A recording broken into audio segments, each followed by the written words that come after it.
So welcome back to another SUPboarder review. My name's Ruben and I'm going to talk you through the Aqua Marina Super Trip, which is basically Aqua Marina's multi-person family-based board. Happy to take 2 adults and a child easily. Specifications for this board: it's 12'2" long, it's 34 inches wide, it's 6 inches thick, which brings the volume in at 415 litres in volume. And it weighs 12.5 kilograms, so it's a relatively light board for its size. It comes as standard with 2 clip-in side fins and a slot box centre fin. And it retails at €579, so it's a very good price point. So we've done a few Aqua Marina SUPs this year, and this is definitely the biggest one we've seen so far. It's got the same internal core as the other boards, drop stitch internal core with multiple layers of PVC wrapping around the board. It has a full overall deck pad right from nose to tail on the board, finished off with a sort of family feel with daddy, mummy, dogs, me, flowers written all over the board. Some people might not like the look of that so much, but the actual deck pad itself is very grippy and it's really thick and padded all the way right up around the board, which is great for when you've got people sitting and climbing on absolutely everywhere. Talking about climbing on everywhere, there are handles in probably every single position right around the nose of the board, along the rails of the board and the back of the board too. Up at the nose as well, you've got their camera mount that you get as standard with all of their boards, so you can clip your action camera on there to record your family moments. Moving back, then you've got your bungee straps, so you can put your flip-flops and a dry bag underneath there. Moving back on the board, obviously we spoke about the deck pad, goes right to the tail. Finishing off with a leashing point and then your pressure valve. The recommended pressure for this board is 15 psi, so when we pumped this board up and put it in our deflection test and used it, we used it at 15 psi.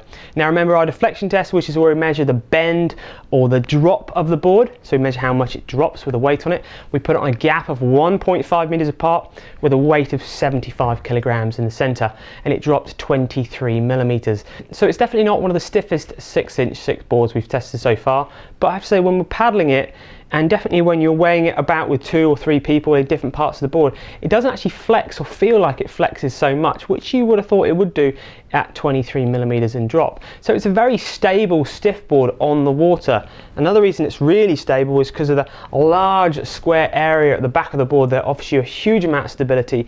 So then the person who's walking right at the back can still stand right at the back and give them obviously that great deal of stability. So it really adds having that big wide tail on that board, and it's great for that family aspect. So before we turn the board over and have a look at the bottom, well, let's have a quick look at the bag and pump that you get with the package. So the pump is a narrow diameter pump, a single chamber pump that pumps on the downstroke. So as you pump down, the air comes out. It's not a two-way pump as you would see on some other boards. So because of this, it does take a little while to get the pressure into the board, and you're going to be pumping for at least 5 minutes.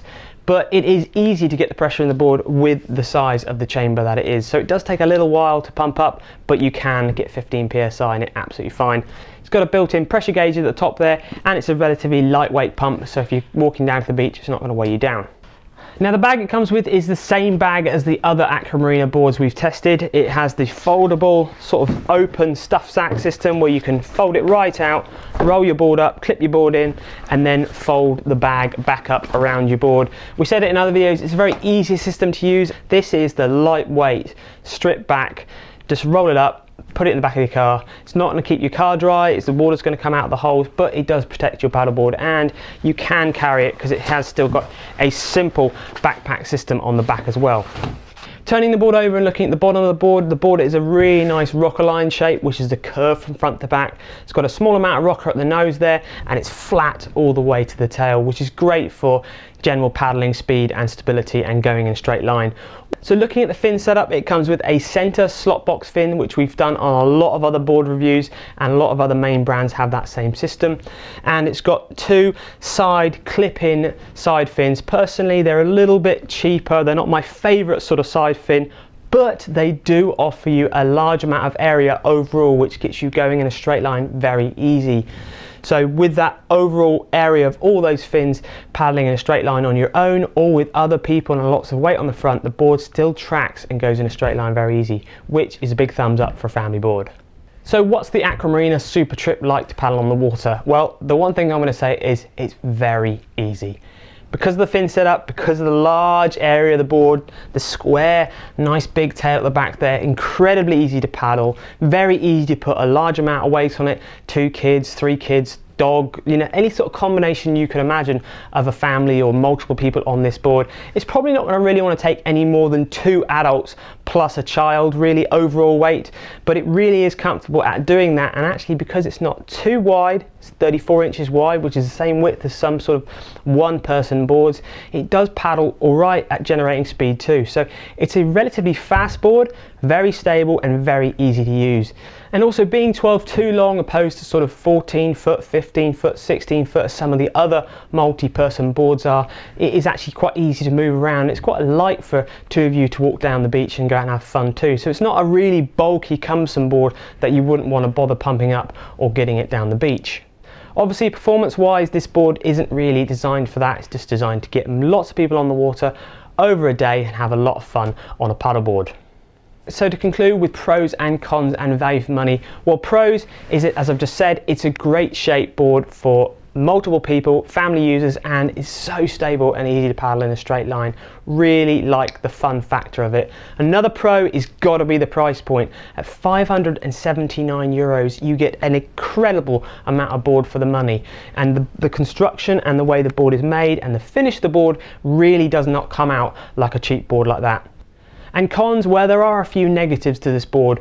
The side fin system, it's not my personal favourite side fin system, but it's okay for this job. The pump, it does take a long time to pump this board up, but again, it's okay for the board and the price point. What really gets me, the one thing this board could do with, and it's quite hard to do if you haven't got another person, is carry it down the beach on your own. There is no centre carry handle here in the middle of the board. The board is light enough to carry on your own, but if you want to carry it on your own and you've got somebody else bringing the kids down the beach and you've got to carry the paddleboard, you've got to sort of carry it on your head or carry it with the gorilla arms down the beach sideways. It's a little bit awkward and it's a bit of a pain, so a central carry handle would completely finish this board off. So I hope you found that SUPboarder review interesting and informative. Remember, click subscribe to our YouTube channel to stay up to date with our latest videos. Also, check out SUPboarder for more honest reviews and technique, and check out SUPboarder Pro, which is our subscription service where we just do more of the stuff you love. Until next time, we'll see you on SUPboarder.